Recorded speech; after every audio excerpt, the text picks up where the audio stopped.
देखिए बेटा, आपका ये क्वेश्चन था इसके अंदर कि किसी द्विघात बहुपद के शून्यकों का योग -3/4 और शून्यकों का गुणनफल 1/4 है तो द्विघात बहुपद ज्ञात कीजिए। ठीक है, और मैंने क्या काम करा आपको, मैंने आपको क्वेश्चन दिया कि 4x की घात 2 + 3x + 1 के आप शून्यकों का योग और गुणनफल निकालो। ठीक है ना, आपने मेरे को A4 B3 C1 लिखकर शून्यकों का योग अल्फ़ा प्लस बीटा यानी -b/a बराबर -3/4 ये आपने कर भेजा, अल्फ़ा बीटा आपने कर भेजा। ये तो हो गया आपका शून्यकों का योग और शून्यकों का गुणनफल जो आपने ABC की फॉर्म में भेजा, गुणांकों की फॉर्म में भेजा। अब चलिए नेक्स्ट इसका उल्टा करते हैं। सपोज़ हमारे पास क्वेश्चन आता है, और ये बेटा ये जो मैं समझा रही हूँ ये 1 नंबर का क्वेश्चन है, ये पक्का बोर्ड में आएगा।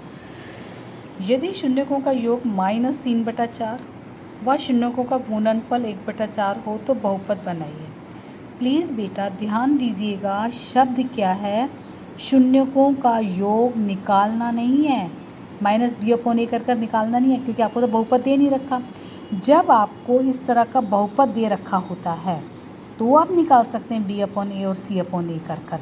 लेकिन जब आपके क्वेश्चन की फॉर्म, क्वेश्चन की लैंग्वेज, क्वेश्चन की भाषा इस रूप में हो कि शून्यकों का योग आपका दे रखा है और शून्यकों का गुणनफल भी इस तरह से दे रखा है, तो कह रहा है बहुपद बनाइए। यानी यहाँ बहुपद दे रखा है तो शून्यकों का योग और गुणनफल निकालना है।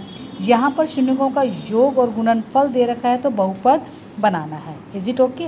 अब देखिए कैसे करेंगे। शून्यकों का योग -3/4 ये तो दे ही रखा है, बहुपद। अब ये बेटा ये वेरी वेरी इंपॉर्टेंट फार्मूला है। ठीक है, क्या बहुपद कैसे निकालते हैं? जब हमें शून्यकों का योग और गुणनफल दे रखा हो तो बहुपद निकालते हैं x की घात 2 माइनस, फिर ब्रैकेट में लिखेंगे शून्यकों का योग। अगर यहाँ पर x है तो यहाँ पर x लिखेंगे, y है तो y लिखेंगे। Is it okay?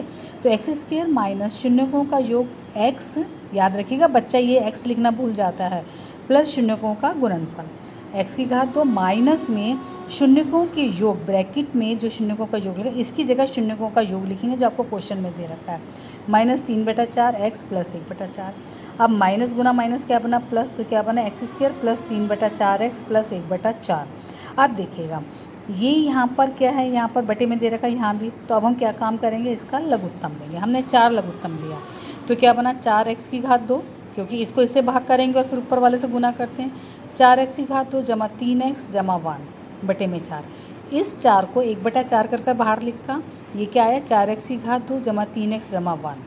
और इस 1/4 ये जो कॉमन हम ये जो बाहर निकाला गुणांक, इसको हमने क्या लिखा के हमारा 1/4 है। के कुछ भी हो सकता है, क्योंकि जब हम बटे में लेंगे तो उसका जो हमारा हर आएगा उसको हमने ब्रैकेट के बाहर लिखा, उसको हमने के नाम देते हुए कहना है कि के 1/4 जो कि एक वास्तविक संख्या है।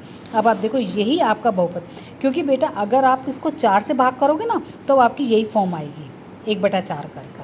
तो हम इसको इस तरह से भी लिख सकते हैं और हम ऐसे भी लिख सकते हैं। देखिए वो आगे ना पूरा सेम की सेम। तो अब मैं इन शॉर्ट आपको बता रही हूँ, बहुपद दे रखा है तो आपसे एग्जाम में पूछेगा शून्यकों का योग और शून्यकों का गुणनफल बताओ। और इसका उल्टा क्या है, अगर उसने शून्यकों का योग और गुणनफल दे रखा तो वो आपसे कहेगा बहुपद बनाओ। मुझे उम्मीद है बेटा आपको समझ में आएगा जी।